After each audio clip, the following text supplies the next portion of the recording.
Yang 12 itu orang yang berisiko saja. ODP. Orang yang berisiko saja. Yang ODP berapa?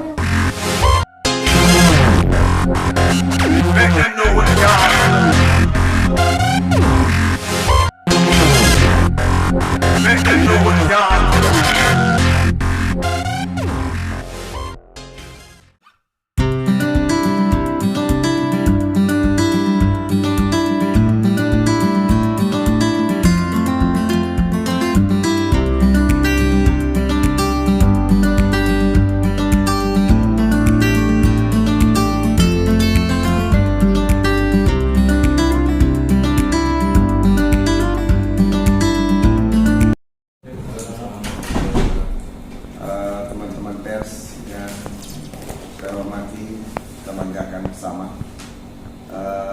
Baru saja kita melaksanakan kegiatan rapat koordinasi terkait percepatan penanggulangan COVID-19 di Kabupaten Bone ini. Forkopimda lengkap, yang terwakili cuma Ketua Pengadilan Negeri, kemudian OPD terkait, dan tadi telah diputuskan bahwa menunjuk Pak Drei Febrianto, Kepala Pelaksana Badan Penanggulangan Bencana Daerah Kabupaten Bone, sebagai Ketua Tim Percepatan Penanggulangan COVID-19 di Kabupaten Bone. Beliau jadi nanti teman-teman untuk urusan manajemen pengendalian percepatan penanggulangan itu semua di bawah kendali beliau, dan khusus untuk berbicara tentang COVID-19 dari segi teknis kesehatannya, itu yang menjadi juru bicara pemerintah daerah untuk COVID-19 adalah menetapkan Bapak Dr. Yusuf, Kepala Bidang Pencegahan Pengendalian Penyakit Dinas Kesehatan Kabupaten Bone. Dan tadi Pak Bupati juga memberi embel-embel COVID-19 dan penyakit menular lainnya. Itu semuanya nanti hanya resmi dari Dr. Yusuf yang berbicara tentang ini. Adapun tim-tim humas-humas lain di tempat-tempat tertentu yang berkaitan dengan ini adalah menjadi terkoordinasi dengan juru bicara Dr. Yusuf nantinya. Medis atau dokter yang boleh mengeluarkan bahwa orang itu terpapar corona COVID-19 atau tidak, kecuali dari Balitbang Kementerian Kesehatan. Itu dalam aturan mainnya seperti itu. Makanya kita dokter rumah sakit pun cuma mengirim diagnosa. Tetapi karena sifatnya COVID nanti akan dijelaskan secara teknis masalah penyakit oleh beliau, itu sifatnya yang agak luar biasa, 14 hari baru kita ketahui, maka kita memerlukan kewaspadaan, apalagi daya membunuhnya yang luar biasa. Daya membunuhnya yang mematikan bagian yang luar biasa, sehingga kita memerlukan kewaspadaan. Pemerintah pusat sendiri sudah mengeluarkan 5 protokol dalam penanganan COVID-19. Itu menjadi panduan kami daerah. Pertama, protokol di area dan transportasi publik. Yang kedua, protokol area institusi pendidikan. 3, protokol kesehatan. 4, protokol komunikasi, pemberian informasi dan komunikasi yang seperti yang kita sekarang lakukan. Dan 6, yang kelima adalah protokol pengelolaan perbatasan. Bagaimana kita menjaga pintu-pintu masuk perbatasan kita agar tidak masuk orang-orang. Nah, ini yang dilakukan oleh salah satu tugas dari task force ini, menjaga dan bagaimana kita, karena sistem negara daerah. Mungkin bisa dijelaskan para teman-teman gimana posko atau apa yang sudah dilakukan? Oh ya, baik. Kami sudah membuka posko terpadu dengan segala keterbatasannya di Emergency Center atau di Sawamasiga. Ada hotline di situ 0881 112. Apa tugas posko tersebut? Ya, adalah salah satunya adalah merespon, memberikan pelayanan. Posko itu juga berfungsi sebagai surveillance. Surveillance misalnya, sekalipun misalnya orang-orang pasien kemarin itu belum bisa dipastikan beliau terpapar corona karena nanti menunggu hasil lab dari Balitbang Kemenkes, tetapi kita sudah harus menentukan data, mencari data, mengkaji data. Kemungkinan terburuk kalau beliau misalnya, sekali lagi saya tanda kutip, kalau misalnya, tapi kita mudah-mudahan tidak. Kita sudah tahu jalur siapa yang bersentuhan dengan beliau. di mobilnya siapa, dengan siapa, rumahnya siapa. Itulah yang gunanya posko itu melakukan surveillance seperti itu. Kita melakukan surveillance, kemudian yang juga itu kalau misalnya keadaan darurat, misalnya ada orang yang tiba-tiba sakit dan diduga bahwa ini baru diduga ya, karena sekali lagi COVID-19 itu sangat mirip dengan penyakit umum. Jadi memang susah ini ya, cuma beda dampaknya. Nah, itu yang kita lakukan adalah misalnya menjemput, membantu petugas, melakukan social surveillance segala macamnya. Posko bukan tempat pelayanan kesehatan untuk melayani orang sakit. Kalau sakit harus pelayanan kesehatan. Yang ingin sampaikan di sini sebelum saya menyampaikan informasi terkait perkembangan kasus COVID-19 di Kabupaten Bone,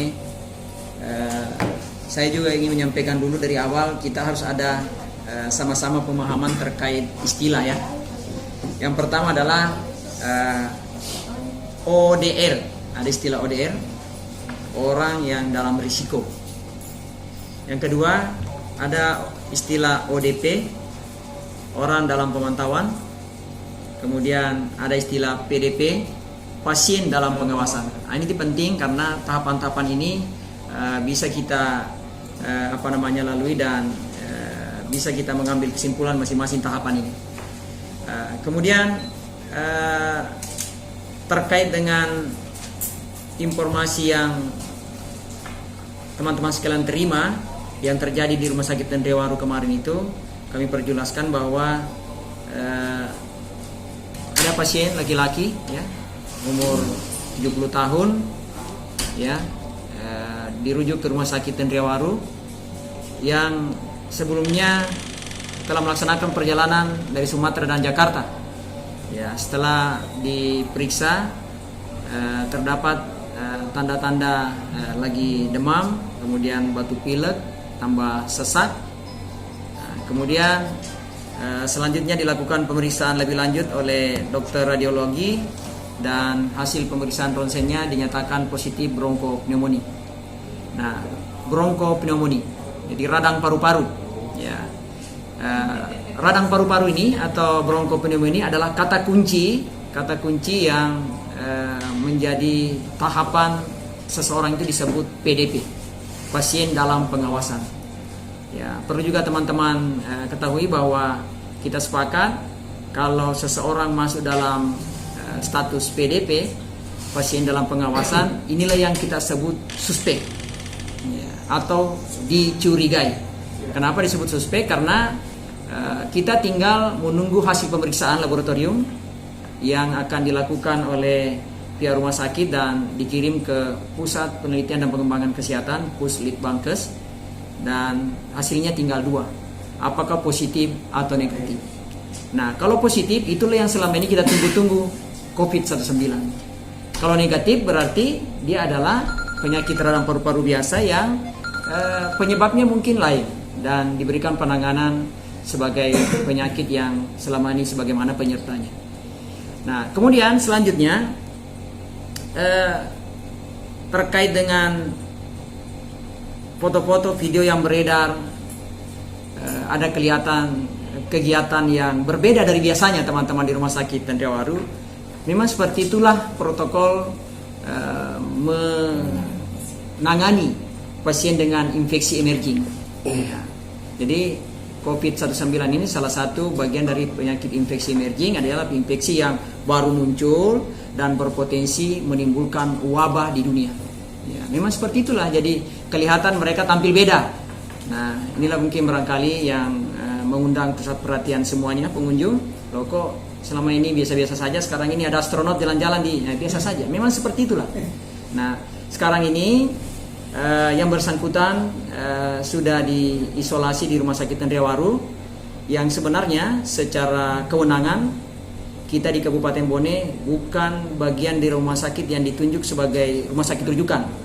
Artinya apa? Kewenangan kita di rumah sakit kita di Bone ini, 4 rumah sakit, hanya sebatas sampai menangani pasien orang dalam pemantauan.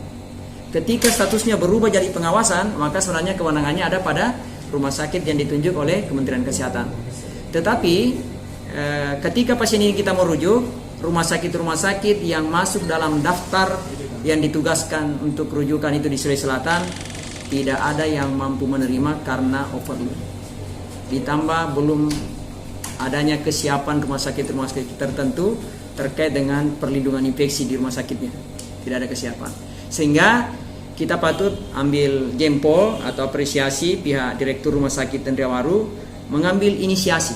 Inisiasi yang dilakukan adalah mengkondisikan ya, ruang gawat darurat kita yang ada di sana dijadikan sebagai ruang isolasi untuk yang bersangkutan, tanpa mengabaikan pelayanan kepada pasien-pasien UGD yang lain dengan cara memindahkan pelayanan UGD ke IGD kebidanan.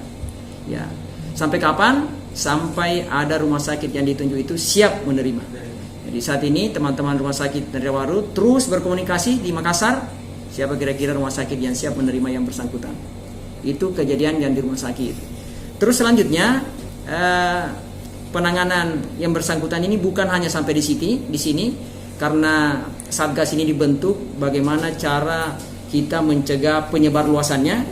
Ya, tadi disampaikan ke Ketua Satgas bahwa teman-teman di puskesmas sekarang ini kita suruh mengejar. Ya, mengejar siapa? Semua yang masuk dalam ODR terkait dengan orang ini. Orang dengan risiko. Siapa itu? Orang yang pernah kontak dengan mereka. Kami telah mengidentifikasi hasil kemarin, ternyata ada 12 orang yang masuk dalam kategori orang dengan risiko yang terkait dengan pasien ini. 12 orang. Ya. Baik yang sama-sama berangkat dari Makassar dengan satu mobil ada 6 orang, ditambah dengan setelah tiba di Bone dia kontak dengan 6 orang lagi. Ini semua kami telusuri, lalu kami akan memperoleh data dari mereka, dan untuk yang bersangkutan telah kita lakukan pertemuan tadi dengan kepala desa. Disepakati yang mereka itu dilakukan social distance, ya, yang kita sebut dengan mengisolasi diri. Sedapat mungkin mengurangi aktivitas keluar rumah. Nah, tadi itu mereka sepakati dan mudah-mudahan ditepati, dan harapan kita tentu pemangku-pemangku kepentingan di desa juga terus memantau juga, mengingatkan ya, karena selama masa 14 hari dia tidak boleh kemana-mana dulu. Ya, kenapa? Karena kita ingin mengamati, ya ini dalam pengamatan nih, mengamati jangan-jangan sekarang ini dia dalam orang dengan risiko tapi statusnya akan menyeberang menjadi orang dalam pemantauan. Ya, ketika dia batuk, ketika dia demam, batuk pilek dan sebagainya, berarti statusnya berubah menjadi orang dalam pemantauan. Inilah saya kira teman-teman yang kita lakukan terkait dengan kasus yang ada di rumah sakit Tendriawaru ini, dan ini yang pertama. Nah, ini yang pertama yang kita dapat informasinya dan kita tangani. Statusnya di sana OD. Ya, jadi status yang ada di sana PDP, pasien dalam pengawasan atau suspek. Sudah suspek. Ya? Suspek. Ya. Menurut informasi dapat ada lagi satu pasien di salah satu rumah sakit juga mengalami gejala-gejala demikian. Ya. Umur 20 tahun. Ya. Bagaimana? Ya, jadi di sini saya mau jelaskan perbedaan kedua istilah antara orang dalam pemantauan dengan pasien dalam pengawasan. Ya. Kedua-duanya sama terkait memiliki gejala batuk, demam di atas 38 derajat, pilek, sakit tenggorokan. Yang membedakan adalah pasien dalam pengawasan setelah diperiksa dan dikonfirm dokter ahli radiologi, ya, hasil ronsen paru-parunya dinyatakan sebagai bronkopneumonia atau radang paru-paru. Itu yang membedakan. Jadi mungkin yang disebutkan tadi kami belum dapat hasil apakah dia masuk dalam pasien dalam pengawasan karena belum ada hasil dari pemeriksaan bronkopneumonia. Kalau hasil lab, karena memang kewenangan kita rumah sakit daerah kan tidak menangani pasien dalam pengawasan. Sekarang ini hanya mengkondisikan, menyiapkan sebagai rujukan antara kapan-kapan rumah sakit yang ditunjuk menteri itu siap. 7 di Sulawesi Selatan itu. Jadi kita tidak dalam hal mengambil sampel untuk diperiksa. Nanti ketika dirujuk baru kita periksa. Belum tidak diambil. Jadi yang kita sekarang lakukan adalah mengisolasi dan menangani semua keluhan dan gejala yang terjadi.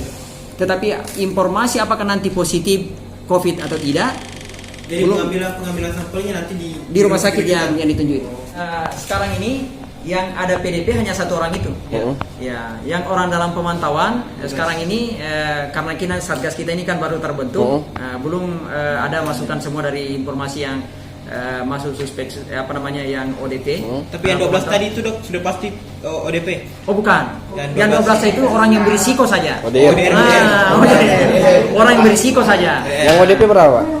Yang ODP belum ada laporannya kita berapa jumlah yang masuk dari rumah sakit. Jadi yang di salah satu rumah sakit itu masih ODP, ODR. ODP itu. Berarti Yang kita sudah sebut tadi itu yang pasien 20 itu ODP. ODP ya? Berarti sudah ada satu ODP, Iya. satu PDP. Iya, satu PDP. Tapi mungkin masih ada yang ODR lain. berapa? ODR berapa? Tadi, bukan ODP. yang 12. ODR yang saat ini kalau terkait dengan kasus yang satu tadi, itu 12. Make them know what they are.